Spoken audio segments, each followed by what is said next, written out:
Thank you. Yeah, thank you, Jim, and everybody here. It's a pleasure to be here. And I'm coming to you from Massachusetts, where I'm in the process of setting up a retreat center here. And I have a PowerPoint presentation to share, so I'll pull up the slides in a little bit. And really what I'd like to be able to share with everybody here is some of the kind of critical nuances that I think that Vajrayana brings to chaplaincy, and which, like it or not, or for better or for worse, probably for worse, tend to be underrepresented within the context of especially CPE and Buddhist chaplaincy, more generally speaking, for a host of reasons, some of which I think you could say are centered around a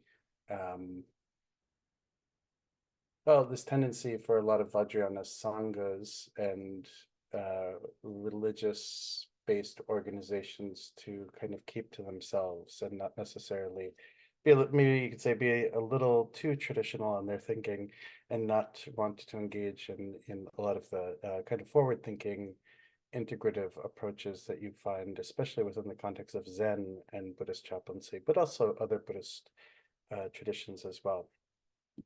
So I will pull this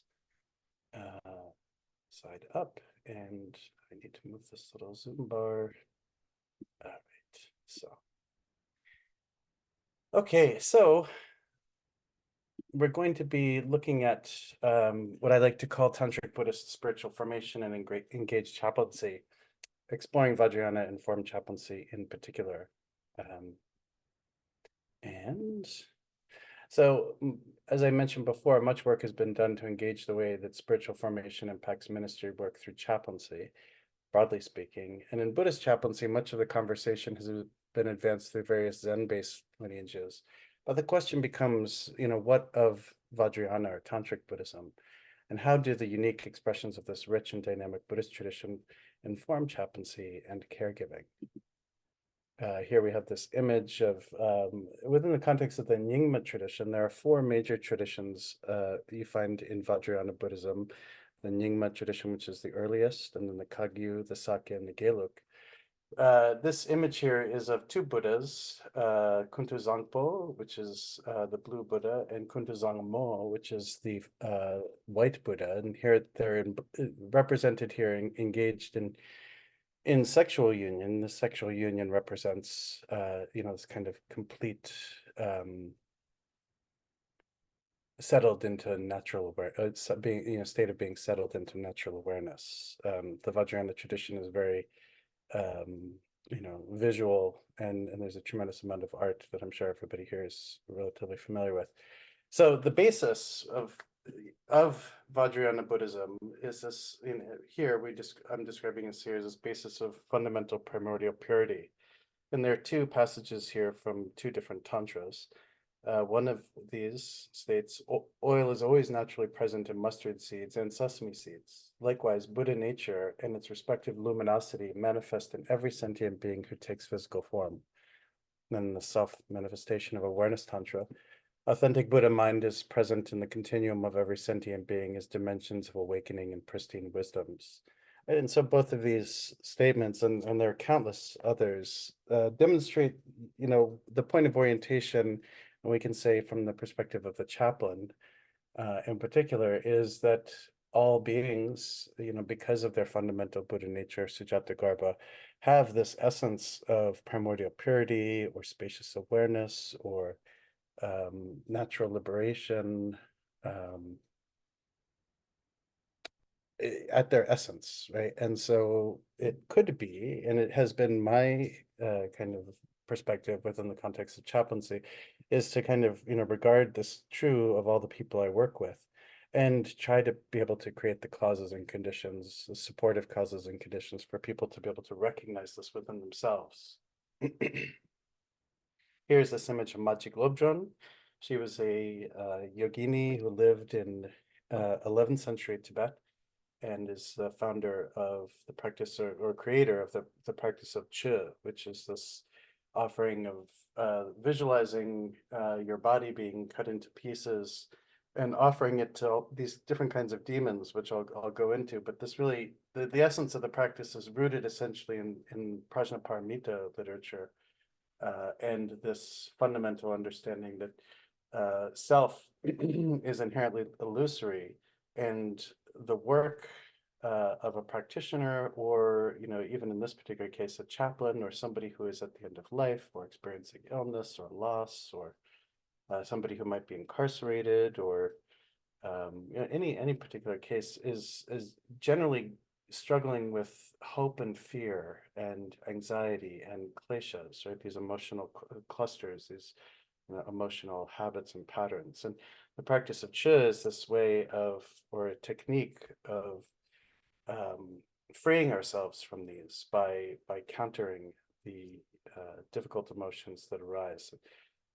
So, and we're about to get into this as well. So this is common. You find this in a few different aspects of the Buddhist tradition, but these four reliances.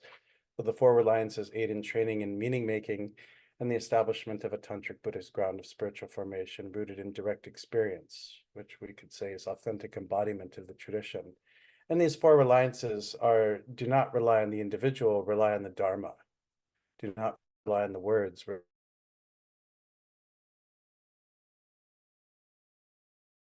Do not rely on consciousness, rely on primordial wisdom. And so in a way, you could say that this is the laying of ground, the ground of a, you could say a tantric hermeneutics, right? A way of interpreting and experiencing everything that we encounter. And so, for example, relying on the individual, not the Dharma, is a really great way of touching in with people who might, for example, if we use somebody who's Catholic, let's say one has a patient that they're working with, or an individual that they're working with who happens to be Catholic and has a tremendous amount of fear of their local clergy, not necessarily because of anything that they've done, but often clergy end up becoming these symbolic reference that can lead people towards this feeling of guilt and shame, a sense that they've done something wrong. You could say maybe a very static relationship to ethics. And so this is a really great example. Do not rely on the individual, rely on the Dharma. So to rely on the spirit of the faith tradition, right? The spirit of the Catholic tradition, or the Catholic ethos. In here too, do not rely on the words, but rely on the meaning, right? So this gives people the power, the chaplain included, to interpret, right? To really kind of unpack and explore really the meaning, not necessarily, the direct literal translation or direct literal meaning of things. So as well, do not rely on the apparent meaning, rely on the certain meaning, right? A meaning that causes certainty. So this is kind of like, you could say, experiential meaning. So for example, thou shalt not kill. You see this in the Zen tradition. I love the way this kind of not killing is addressed. So we could say you shouldn't kill, but what killing can be is so many things. Interrupting people, not being completely present, right, is killing the opportunity of what it means to be engaged. Things like this. So really kind of getting into a very experiential essence of what is being experienced. Do not rely on consciousness, rely on primordial wisdom. It seeks to remove what we might say are the biases of self-clinging and self-cherishing based on the way that we experience things through the different sense consciousnesses. Right? So we're trying to kind of move beyond our patterning. In one way, you could say we're trying to be even more than we have been perhaps even wired to be.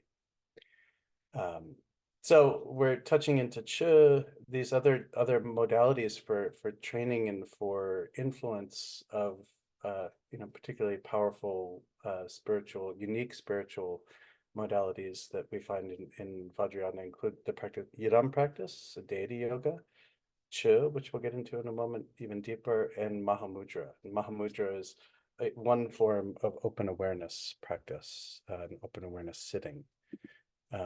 So this is a image of kind of a fractalized image that I made of this one particular very famous and prominent Yidam, Vajravarahi, a semi-wrathful female Buddha.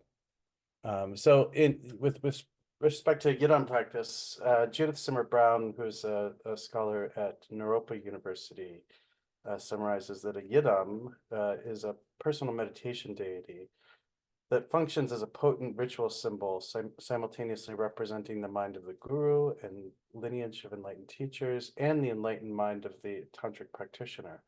Recognizing the inseparability of these two is the ground of tantric practice. The term Yidam is a contraction of the Tibetan words words Yidki Damsik. So Yidki refers to mind, and Damsik refers to samaya or commitment, or basically commitment, I think is the best word. In other words, the state of being indestructibly bonded with the inherently pure, liberated nature of mind. Right. So the practice of deity yoga, or Yidam practice, takes the form of visualizing oneself as a particular Buddha, perhaps reciting the mantra of that particular Buddha, having a sense that your body has transformed into the very body of that Buddha, and the location of where you happen to be as the mandala of that particular Buddha. And so let's say somebody is in a medical ICU, or let's say a surgical ICU, and it's just, kind of in the initial recovery stages of a rather intensive surgery. And if one is a practitioner of Yidam practice, this allows the practitioner to be able to transform the nature of the experience in that moment, which can include a whole host of, very normal, normal range of emotions, fear, anxiety, tentativeness. Was the surgical process effective? Somatic experiences around pain. I used to cover a head and neck surgical unit, and oftentimes people would have typically, very complicated cancers removed from the brain, and sometimes the bones of around the skull, or ocular cancers and things like this.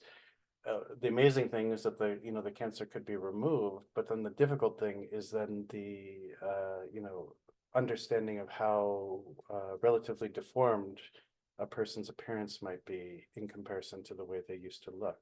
And so Yidam practice is a very powerful way of being able to kind of transform a lot of the intense emotion that may arise, for example, in a clinical setting like this, where one is orienting towards experiencing their own being as a particular Buddha.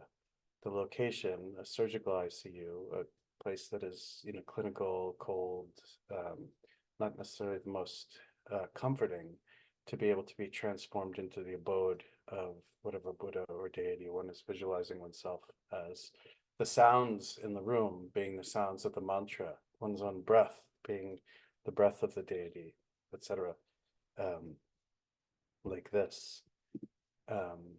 And so we see, I had mentioned this term samaya earlier, and oftentimes deity practices or Yidam practices have different samayas, different commitments that one is supposed to uphold as a practitioner of this particular Buddha lineage, or what have you.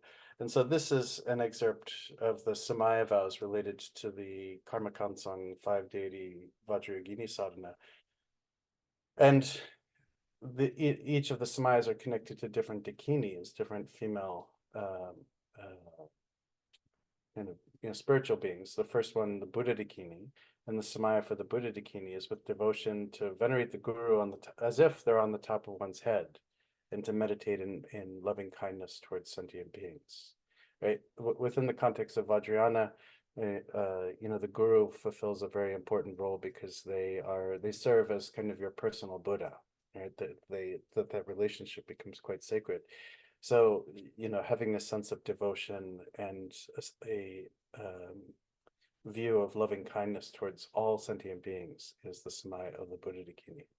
The Vajradakini Samaya is to enjoy what's called the 5 meats and the 5 nectars, which really represents actually in a very kind of symbolic way, the 5 sense organs. So eyes, nose, tongue, ears, skin, right?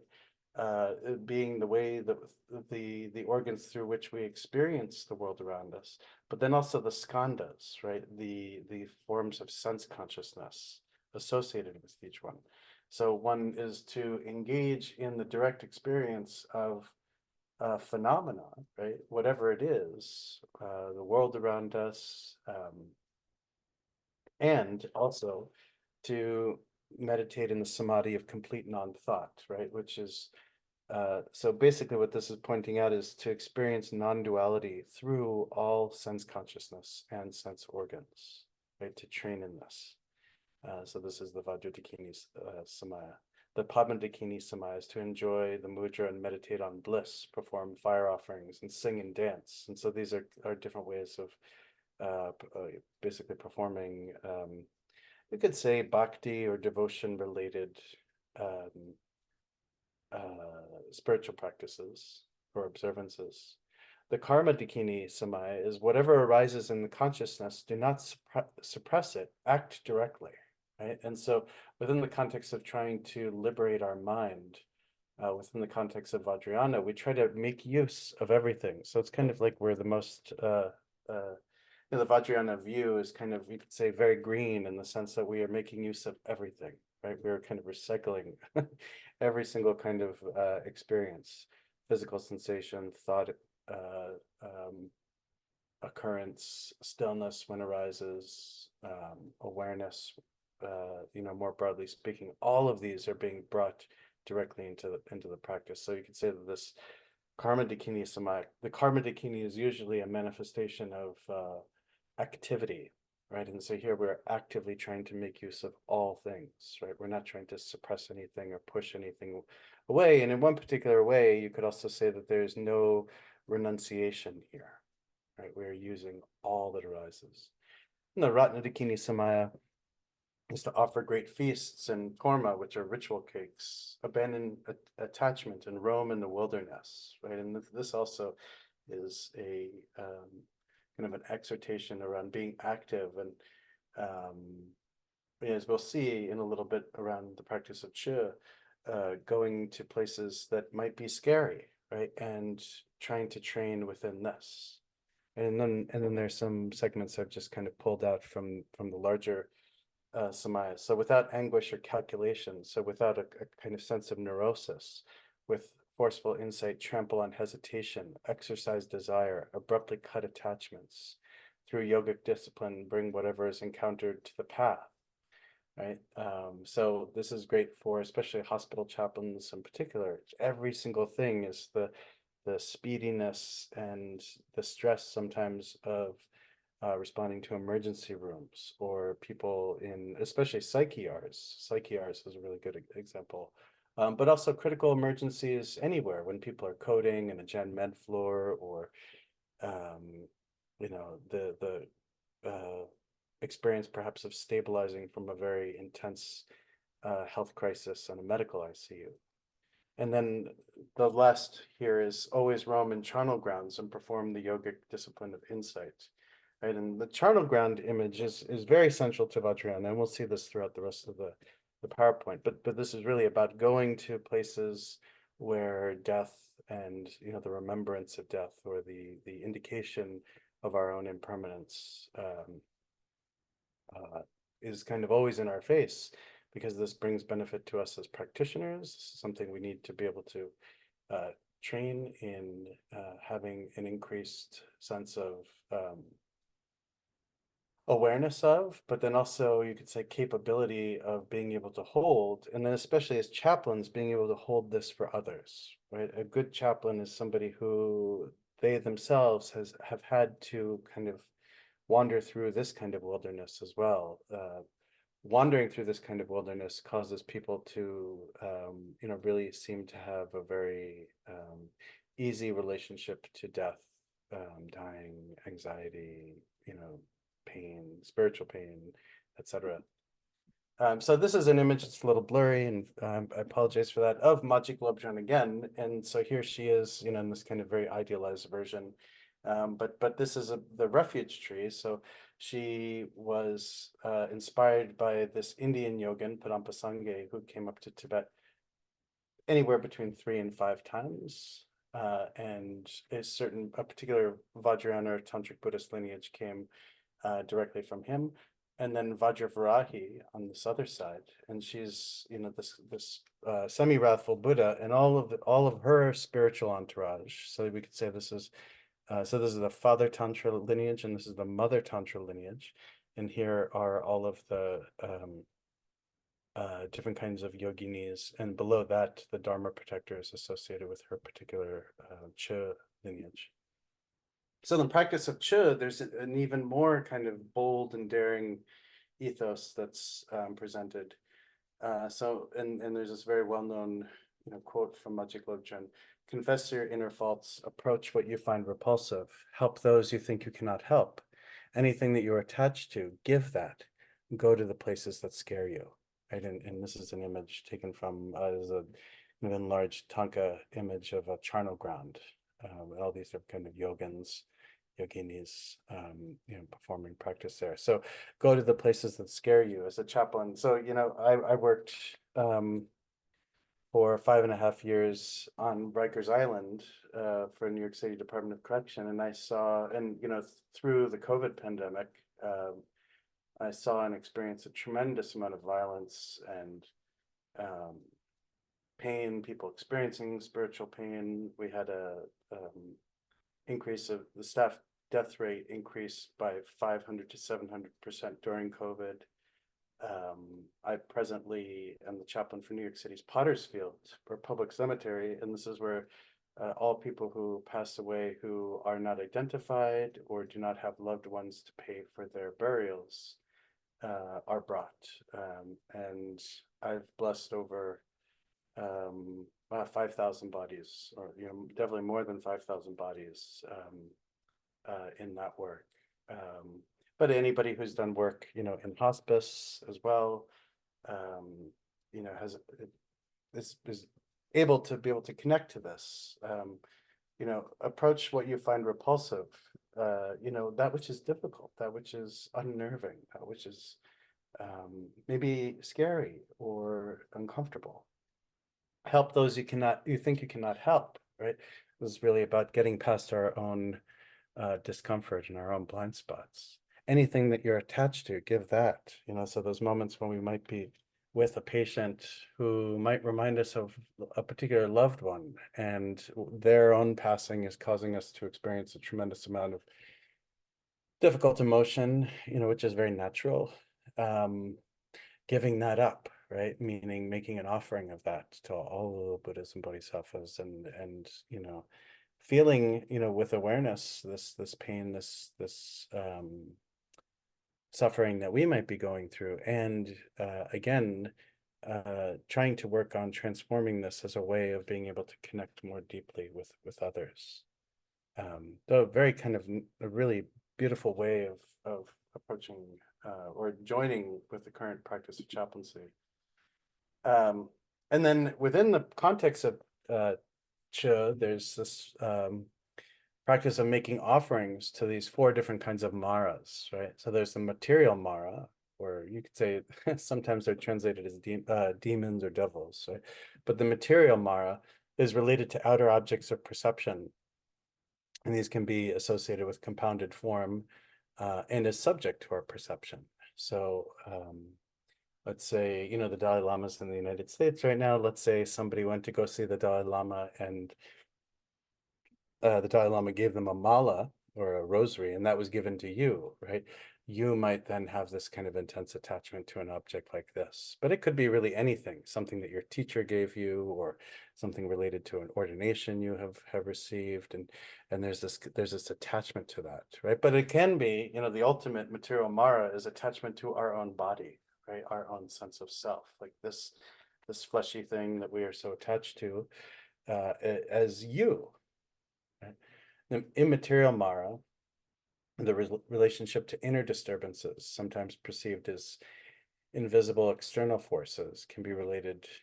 This can also be related to as the Mara of afflictive emotion, right? So our own, afflictive emotions, our kleshas, the difficulties that we experience. So anxiety, fear, jealousy, um, for some people, hatred is intense, aggression, so offering to these Maras, and again, in the Tibetan tradition, the use of art tends to be a kind of interesting teaching tool with respect to kind of anthropomorphizing these different kinds of Maras, right? We make them into a visual referent and getting them just out of a conceptual place too, or something that's just word based. So the visual can be an interesting way by which you can, step into or experience this in a much more kind of visceral way.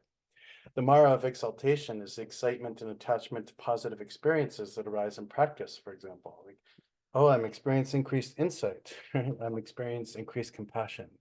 I can track and chart, the course of, over the course of the decades of my practice, this sense of development. And then, of course, this can lead us being puffed up, and egotistical, and then stuck in a very kind of, almost saccharine place, right? So it's the Mara of exaltation is kind of a more tricky one. All of the rare, you can say the rarefied air of of being a Buddhist teacher or something like this. This is actually a good place, or a meditation teacher. And the Mara of inflation is an attachment to an existent self. So, in the practice of Chi, we really seek to delve into the way these Maras show up for us.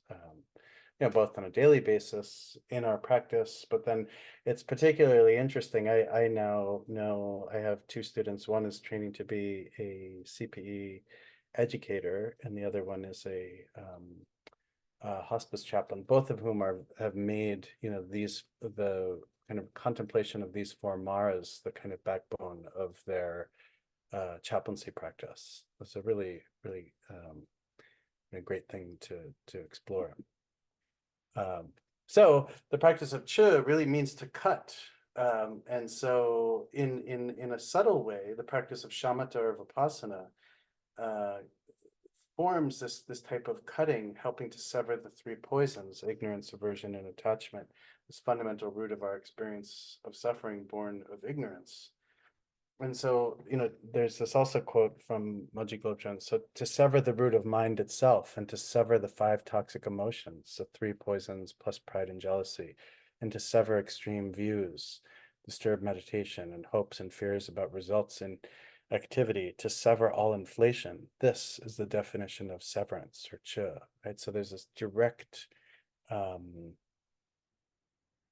work, or this energy, or this way of embodying practice to really kind of get in almost in a, we could say, a surgical way, to begin to parse out and cut away all of these different things that keep us stuck, that keep us in pain, that keep us experiencing conflict, that keep us experiencing dis-ease, right? Lack of ease, lack of harmony, lack of balance. So there's a boldness, and New York City Department of Correction, all city agencies or uniform city agencies in New York City have mottos, right? And so the motto for New York City Department of Correction was New York City's boldest. And so, I would turn around in my own mind that kind of motto around Chi, right? And showing up in a Vajrayana way, as a Vajrayana oriented chaplain to the work, in a bold and daring way. So this is just kind of an abstracted image of the Buddha Amitabha, this Buddha who presides over the Pure Land of Dewachen or Sukhavati. who at the time of death is very meaningful, not only within the context of Vajrayana Buddhism, but also Pure Land Buddhism as well. And so I'd mentioned previously the practice of Mahamudra, and this is a meditation instruction that comes from the Mahasiddha Tilopa, this Indian Siddha from Eastern India, who lived 9th into 10th century. Not too much is known about him other than he was a cowherd, right? So a shepherd of most likely water buffalo. And he this instruction called Tilopa's 6 nails. So these 6 don'ts, and the last one are these 6 nails or 6 points. And this is a very important practice and how to orient the mind into this experience of open awareness. And so the first is to don't recall, let go of what is past. The second, don't imagine, let go of what may come. Third is don't think, let go of what is happening now. Fourth is don't examine, don't try to figure anything out. Don't control, don't try to make anything happen. Rest, relax, and rest right now. Right, and so this is this way of bringing the practitioner of meditation, the practitioner of Mahamudra, into this vast, open, spacious state. And I've been practicing this instruction for 30 years now. And I find it, with every year that goes by, it becomes more profound. And I think in a way, like I guess I've been trying to approach this almost like a koan, in a sense. I've also used this in supporting people in a whole host of settings who are experiencing different kinds of pain, spiritual pain, anxiety, fear, anger, difficult emotions. So I've used this and modified it for correction officers. I've done this for incarcerated people, for hospice patients, hospital patients, folks on psych floors, friends, family, and of course, as a Dharma teacher, transmitting this instruction and sharing it. But it's a particularly profound instruction, especially these ideas of letting go of the past and letting go of the future. Right? So letting go of the stories, letting go of hope and fear, expectation, letting go of what's happening now, right? This kind of way that we can become very anxious about what's happening now, what's happening now. Right? Don't try to figure anything out, right? Sometimes we can never know.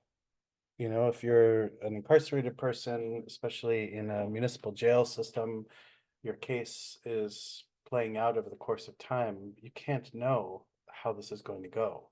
Right? Nobody can know this. And the more that we try to figure it out, right, the more we become anxious, the more, again, hope and fear really kind of creep in. It's very hard to be settled in the moment. And similarly, don't try to make anything happen, right? In the course of a recovery from a major surgical operation or chemotherapy or even maybe just a minor procedure that might land you in the hospital for a couple of days, just letting your body relax so it can heal. Right? Trying not to expend energy or create this dynamic of stress. Rest, relax right now, and rest. So this is useful for the chaplain. It's useful for the patient. It's useful for clinical staff. I've also actually brought this to the executive staff of New York City Department of Correction. My supervisor had been the commissioner of the agency, and so I was part of the executive staff at the time.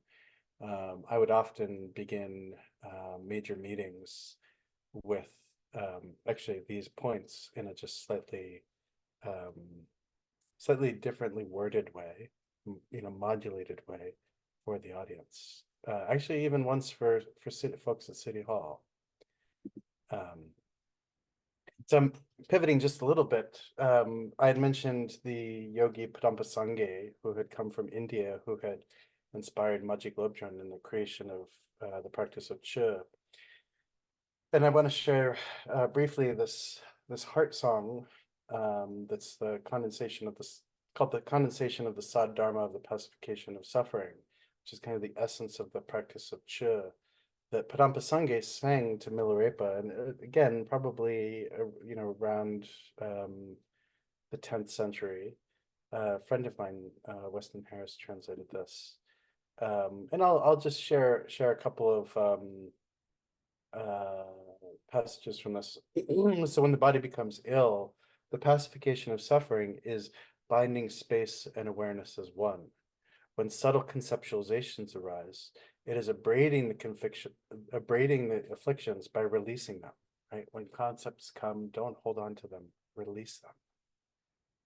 Right? When worry or anxiety or fear or tentativeness or regret or shame, somebody who's been smoking their whole life knowing that it's not healthy, right? And all of a sudden finds themselves with lung cancer, right?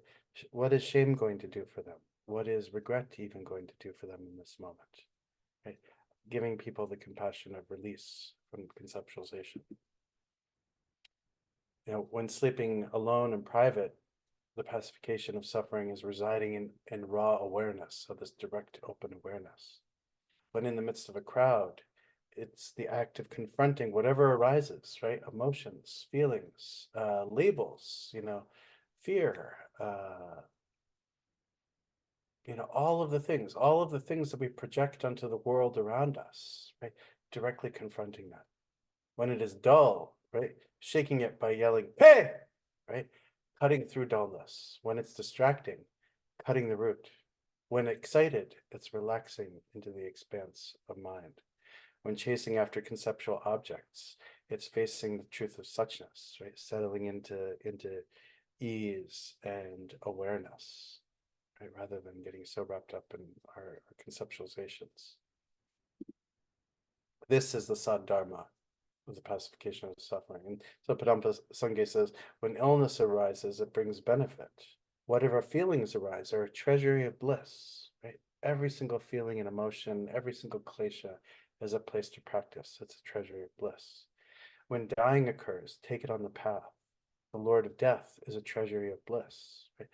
We have, the Vajrayana tradition is very oriented or focused on encountering death and the practice of making use of this experience of the dying process. So this becomes this treasury of bliss.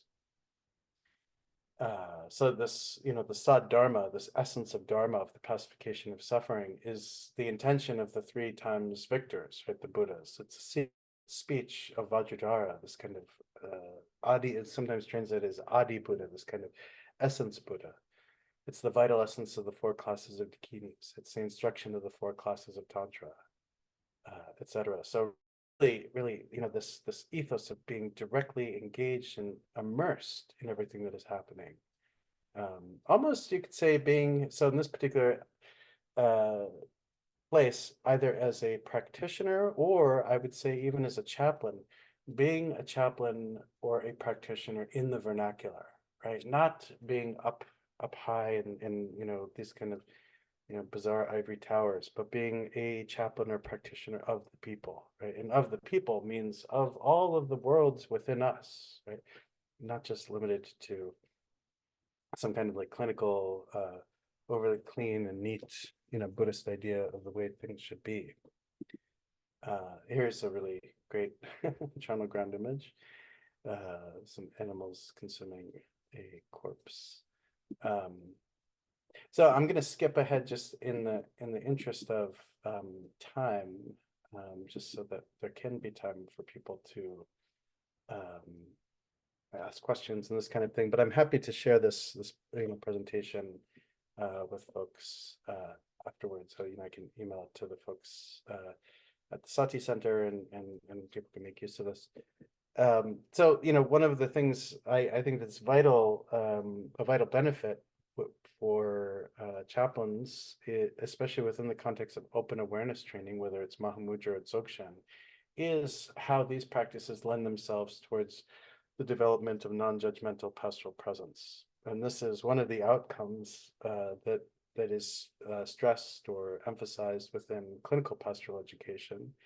And so, I'm not saying that, the Vajrayana tradition has any kind of dibs on this, but it is an interesting way of looking at things a little differently than they have up until now, and also showing, just as much as you have within the context of the Zen tradition and other traditions, a direct line, so to speak, to this, dynamic practice of open awareness training. Again, this comes from Machi Globchen. An utter mystery, it can't be named. Supple and free, all sense of I is gone. Totally transparent, emotional reactions cannot take hold. Radiantly clear, knowing, free from any fixation, inside or out. Vividly present, direct awareness, not attaching to anything. And so this is a description of resting into Rigpa, which is, oftentimes translated as direct open awareness, right? An utter mystery, supple and free, totally transparent, radiantly clear, vividly present. Right? This is what that experience is like. And I would suggest, or even argue, that when a person or chaplain has good grounding in this practice, non-judgmental pastoral presence almost becomes automatic, right? Because one is trained and experienced in directly experiencing things as they are, free of projection, right? Free of imputed meaning. And sometimes in the context of Vajrayana, sometimes there's this discussion of what it means to let things arise unimpededly, right? Just as they are. And this is what every single person who, even if any one of us, fell ill with a stomach virus or something like this, like may that not happen, but if it were to happen, when we are weak and tired and maybe a little on edge, right? When there can be people around us who are oriented in this kind of open, non-judgmental, clear way, we can feel the difference that presence makes, as opposed to somebody else who's bringing all of their stuff into the room to help us, right? Oftentimes people are really trying to kind of perform what they think is the right thing, which, I guess in one way is still not too bad, but it's not as clean and clear and beneficial. So the last thing I'd like to just kind of go through a little quickly, and I apologize for how quick it has to be, is the dying process, because this is really kind of the kind of, I think what we could say that one of the greatest benefits that the Vajrayana tradition brings is this intense understanding, and you could even use the Bob Thurman's kind of use of the word technology, the technology of understanding the dying process. So the dying process, within the context of death, we use the term bardo quite a bit. Bardo is actually just a term that means an interval of time. And so there are many different kinds of intervals of time. For example, there's the Kenya bardo, which is the bardo of life, from being born until you die. Or the Milam bardo, the bardo of the dream state. So the bardo every night of when dreams are happening. Or the Samten bardo, which is this bardo or division of time experienced during a meditation session. But then the three associated with death are the Chikai bardo, which is the process of death itself, leading up to death, the Choni bardo, which is right after physical death, and the Sipe bardo, which is the process leading to rebirth. And so the bardo process leading up to physical death is described here in this process. So there's the elements serve as an important process, and it is symbolic but also direct experience. So each of these, so the element of earth dissolves into the element of water, the element of water dissolves into fire, the element of fire dissolves into wind, wind dissolves into space. And right when that happens, the person, the person we're talking about, or the person you may be serving, or yourself, physically dies. So this process can begin 6 months before death happens, or 3 months, or 1 month, or 2 weeks, or 1 week. The process is not, there's no kind of universal time frame. And so we see here that with the element of earth, this kind of refers to solid parts of the body, bones, teeth, nails. It impacts vision. The external signs of this element beginning to dissolve is the body weakening, feeling heavy, the neck being less able to support the head, complaints of a sinking feeling or being weighted down by bed covers, difficulty opening or closing the eyes rolling up into the head, vision begins to dim and the physical world becomes unclear. Then the process of the element of water dissolving happens. And so what we'll, this has to do with the, in the most outer way, all of the different kinds of fluid in the body. But the external sign of this is bodily fluids dry up, fever can be experienced, and dryness, scum forming on the teeth, sweating followed by a feeling of coldness, often this experience of hearing loss. Interestingly enough, reduced feelings of pain and pleasure, so this increased experience of indifference. And then as this, the element of fire dissolves, the warmth of the body begins to fade and extremities model. And I've seen this a number of times, like when this process is happening in hospice, you'll see the people's, from the tips of their toes and fingers, the heat begins to kind of dissipate. And the last place actually one experiences warmth is in the heart center. And so it's interesting. Sometimes this can be actually accompanied by necrosis, this kind of necrotic tissue occurring, the fingers or the outer limbs as this process happens. I've seen this dozens and dozens of times within the context of hospice. And actually, I was able to, over time, be able to track internally, just for myself, where people were in this kind of series of dissolutions of the elements. In some cases, down to, kind of understanding, okay, based on this, patient X or patient Y is likely going to pass next week, just judging by the speed with which this happens, the intensity with which this happens, etc. So this is really fascinating. I think a lot of research really should happen here. I just wrote a paper for a journal, a Tibetan medicine journal called the So Rigpa Journal, on this particular process, because it seems to be a really powerful, extra way, especially for Buddhist-oriented chaplains, to begin to understand how their patient is transitioning into the death process.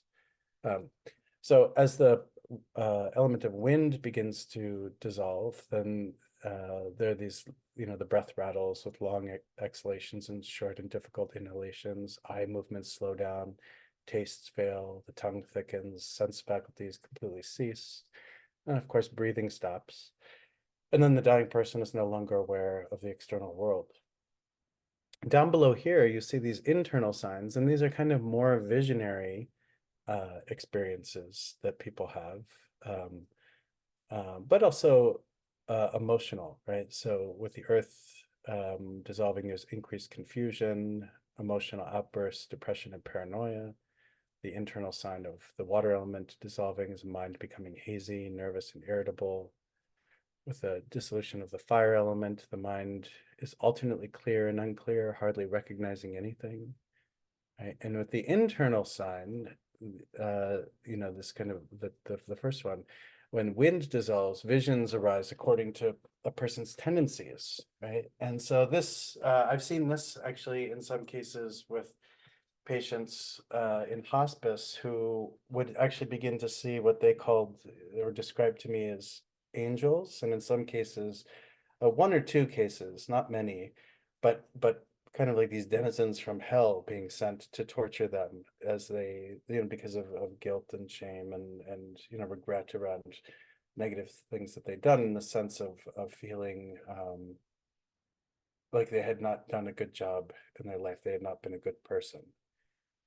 So it's very fascinating. I can say more about this project that I'm involved in, and the practice of Yangti yoga, or dark retreat, actually causes the practitioner to really be able to experience these things, especially though this bottom line, these mental images, these are visions of silver blue kind of smoke, or shimmering white puffs of smoke billowing from a chimney, or blue-gray smoke in the room.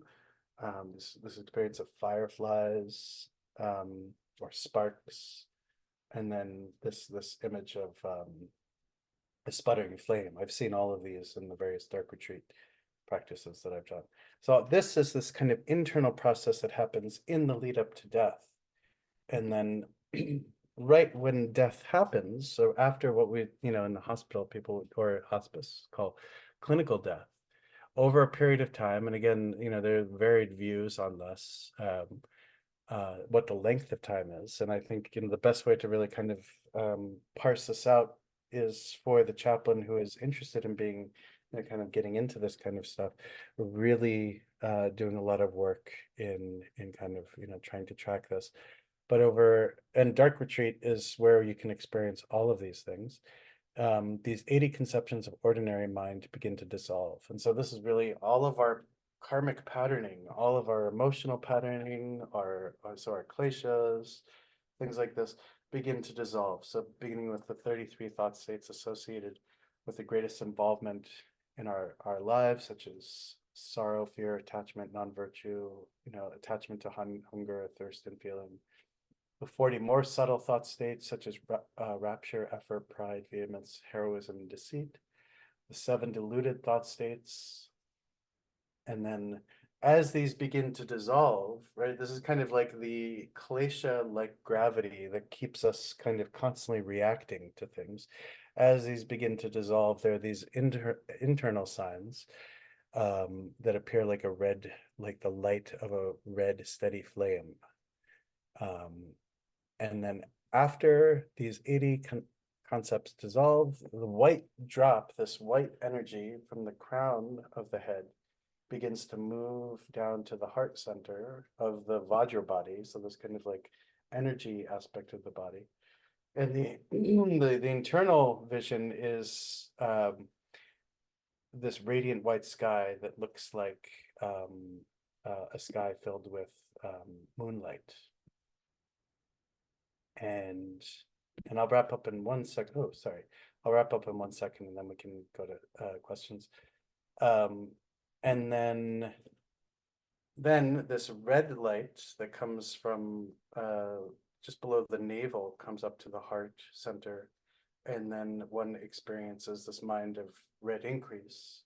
And then when they come together and meet at the heart, there's this experience of black near attainment.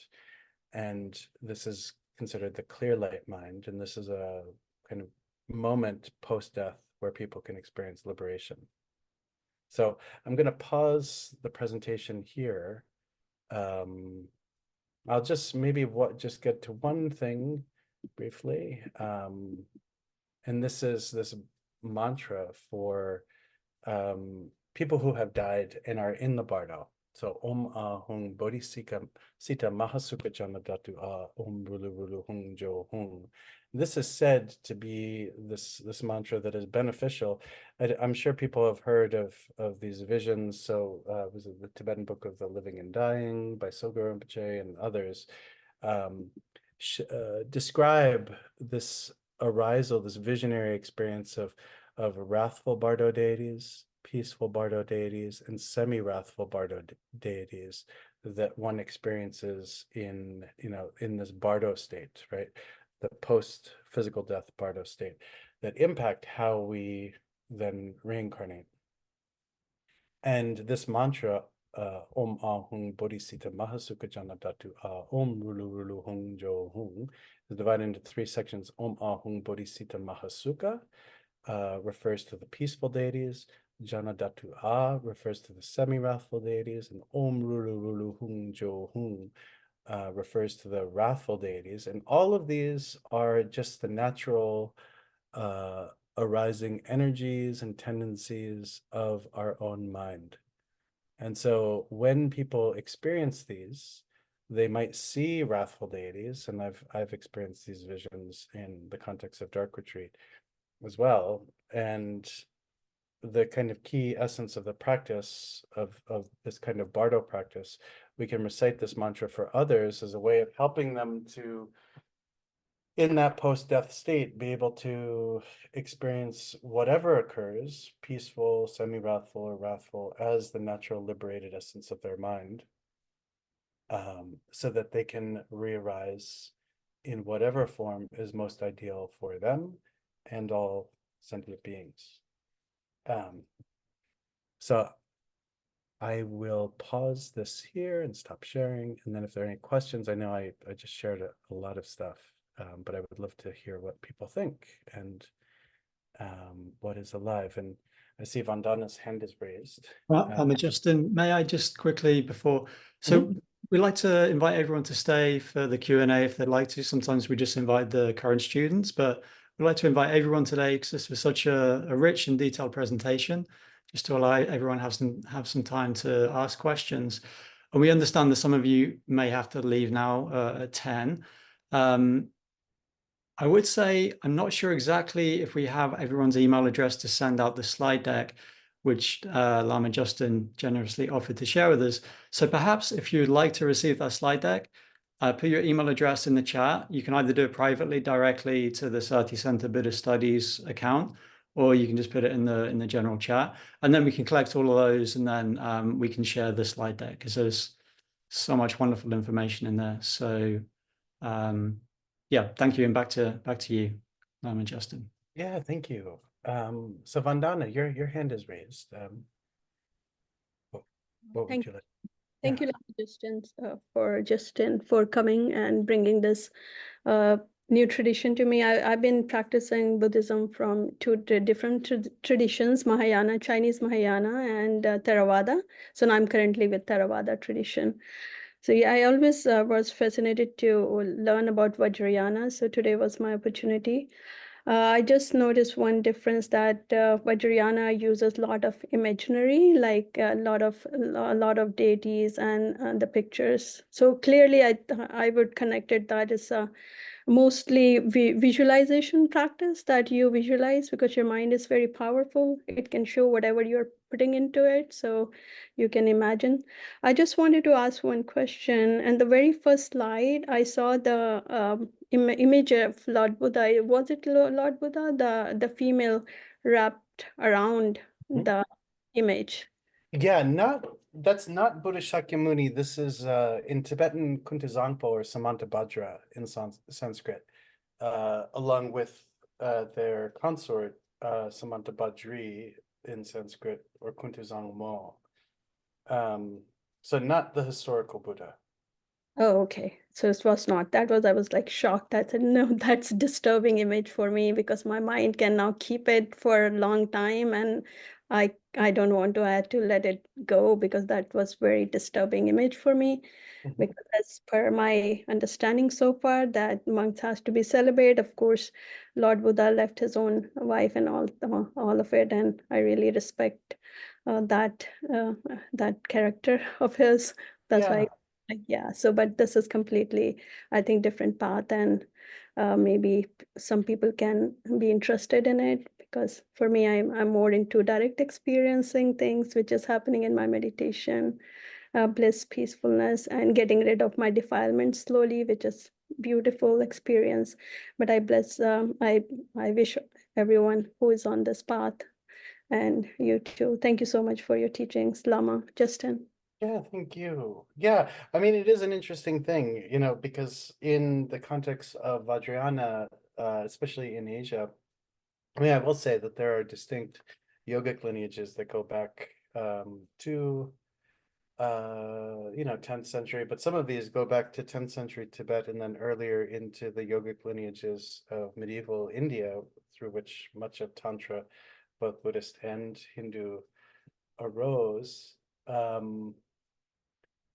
And though a lot of this is practiced in monastic contexts in Asia, and so there is this visualization often of sometimes even being a Buddha in sexual union, but one has kind of transformed the experience so that sexual arousal is not arising, and what is actually happening is the direct experience through the union with a particular Buddha of that Buddha's power and blessings and things like this. So it's interesting. It's less renunciant in tone because there is this understanding that there's power in all of our kleshas, right? And the understanding of working with that, the power of that, the power that it brings us in being able to be available for others is really incredible. So for example, like, again, working on Rikers Island,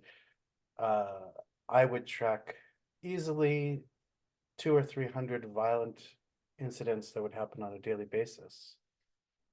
And you need to be, you have to have a relationship to violence. It's not that you have to become violent, but you have to be able to be open and accepting and able to be in that kind of, dark and intense experience in order to not burn out. So it's fascinating, right? The Vajrayana tradition is a little bit, it's very kind of head on in this way. But really anybody of any kind of ordination, monastic or lay or, lay tantric can practice these. Yeah, no, I just want to make one comment about the being able to face the violence. So we have to go through it. But per my experience right now, that if you reach the fourth jhana or the fifth jhana, then jhanas are the deep meditative practices, and then your mind become equanimous, and which is actually the direct experience. So you see that then you don't have to go through that, but still the mind can be uh, uh, equanimous in that state. But I completely understand and I completely respect that. Yeah. Thank you so much again. Yeah. Yeah. Yes, Jim. Yeah, kind of following up on that, I'm curious about this idea in Vajrayana Buddhism of really kind of moving toward difficulty. And especially when you ended on the slides about the dying process and how much difficulty seems to be involved in all of those stages, the emotional states, the mental states, the confusion, the pain. And I know with, Tibetan Buddhism, there's the idea of rebirth is kind of integral to the whole practice. And I think you mentioned earlier that, some of this is in preparation for the dying process, some of this work that we're doing about turning toward difficulty and really being present for that. But I wondered how, and it sounds like you kind of just addressed it with the idea of, forming a relationship with violence, for instance, of the value of this practice of turning toward that which is difficult, of even, kind of confronting, if you will, which, sometimes in Buddhism, we kind of move away from the idea of confrontation or anything that seems aggressive, but this idea of really confronting and going toward difficulty as a way to serve as, apart from this idea of rebirth. So kind of the value that may be inherent in that. Yeah, I mean, yeah, like this is the thing. I mean,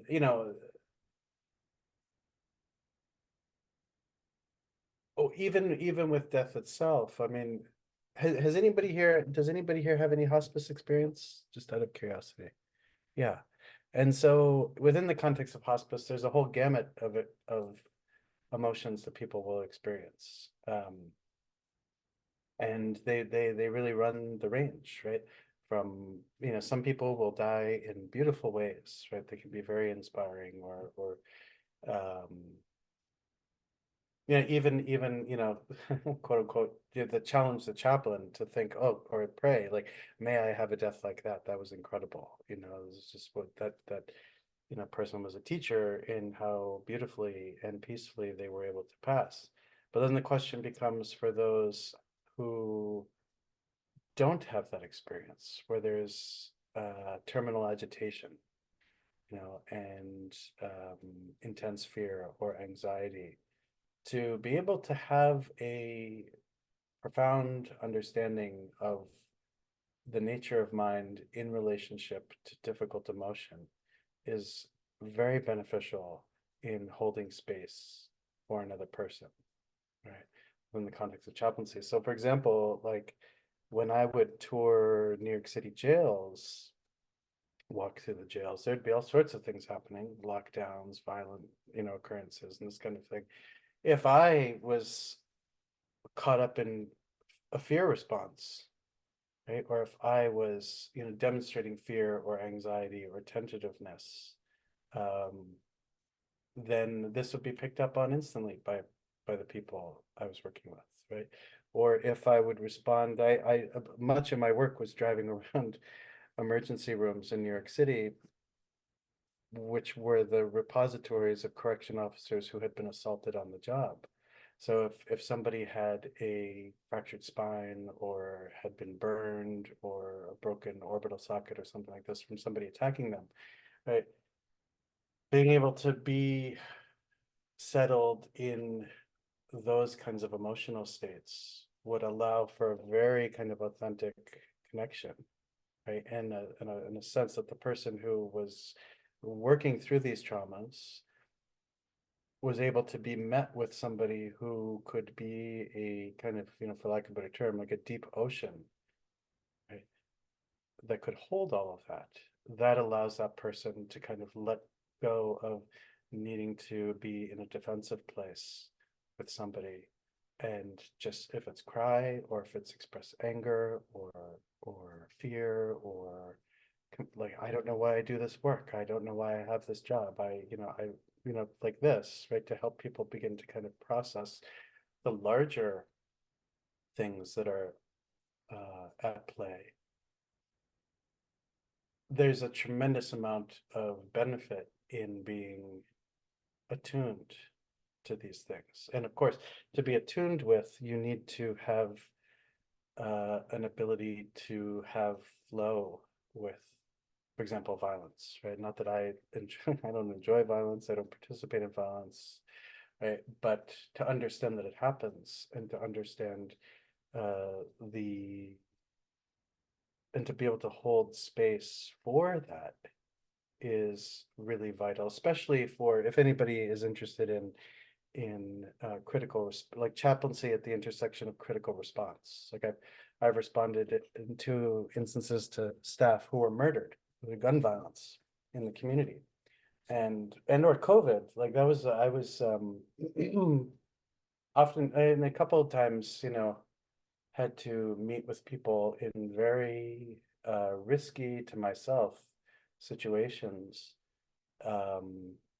where the motivation was to just be present, and be present with my own kind of internal concern, fear, anxiety, lack of safety at times, and to hold that, for the person one is with, right? So it makes for a very strong spiritual presence, I would argue.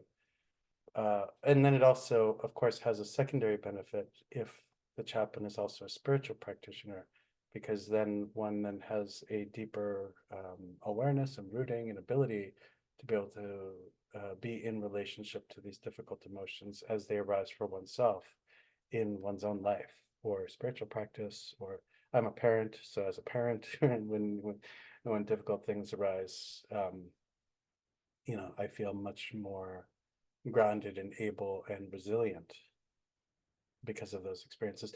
I think it's helpful to think of this as like a homeopathic dose of samsara helps us to be able to be present for people who are completely stuck in their samsaric trauma response, so to speak.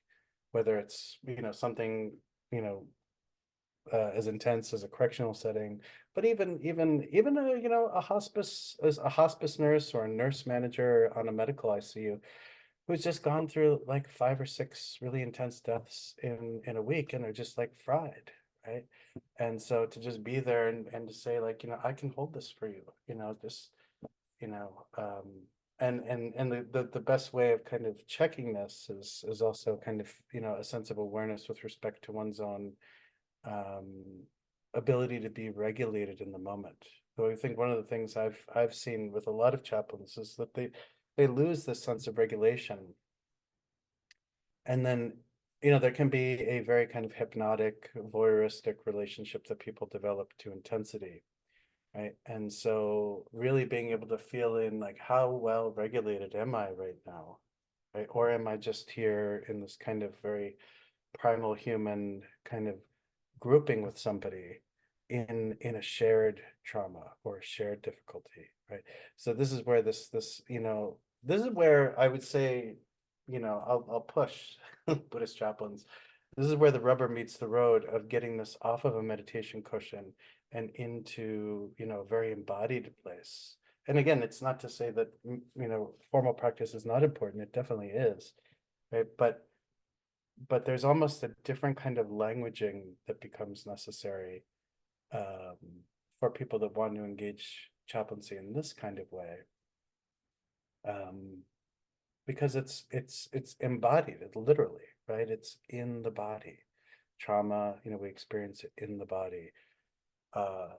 Threat to self is generally experienced through the body, right? Threat assessment, is generally like as a result, I can do this now, but while I worked in corrections, it was very hard for me to have somebody standing behind me, walking around busy New York City, which is almost impossible to not have somebody behind you on a sidewalk or something like that, because you get so wrapped up in this highly like heightened sense of awareness of where is the threat coming from, if there is a threat at all. Now it's not a problem because it's been a number of years since I've left corrections, but when you really hone that, you become, we can become very adept at being very aware of what is happening around my physical body, so there's a tremendous benefit. But again, I'll be like, I'll be a little critical sometimes of the unexamined Buddhist practice that kind of pushes away from or hides sometimes from the profundity of this kind of embodied practice, right? I think this is just me for myself. Like I will often ask myself, in what way does my practice become a way of shielding me from life? Like a little bit of a drug, causing me to feel overly peaceful and not directly in kind of a harmonized open space with others who will be going, who may be going through very difficult things. Is that helpful? Yeah, Kim, how are you? Kim and I know each other. I'm great. Yeah, nice to see you again, Lama Justin. Thank you so much for this presentation. I really appreciated the way you kind of brought forth the way that this direct approach of meeting really all that's arising can be well developed in a chaplaincy context in the modern world. We don't have charnel grounds anymore, and we don't have scary forests to meditate in quite as much. And so it's like, where do you get that intensity? Oh, the emergency room, can be a really good training ground. Some of it I heard as speaking to, the Vajrayana practitioner as going into these places and testing their practice and really, feeling the realization of the verses that you shared with us from the teachings, or as training somebody, a teacher sends the student into this kind of thing because they're ready for it. But then also the compassionate side of, if you're able to stand in that, maybe somebody who's in especially a dicey kind of situation, medical situations open people's minds, right? So they could actually receive maybe and find within them some of the power that's being held by the chaplain.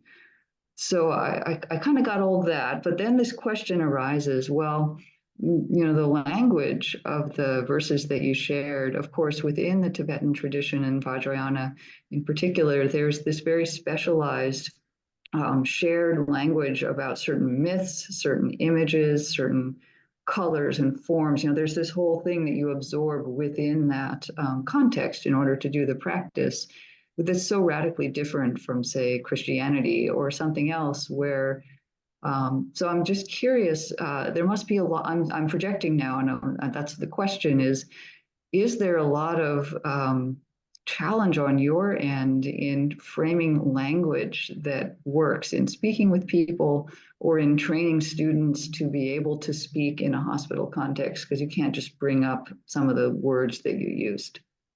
Yeah, oh, definitely. I mean, so I'll say kind of as a bridge, even within the context of Buddhism, right? So we don't use jhanas and in Vajrayana. So like it's almost useless for me to hear the term jhana because I don't practice within that kind of rubric or model of the different kinds of meditative realization that arise.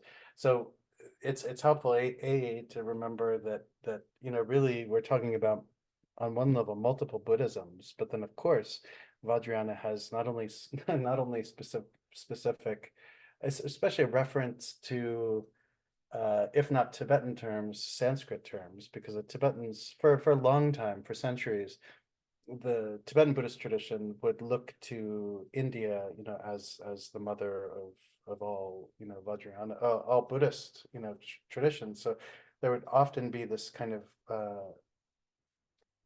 search for the Sanskrit original terms and texts and all these kinds of things. So then, yeah, what do we do now?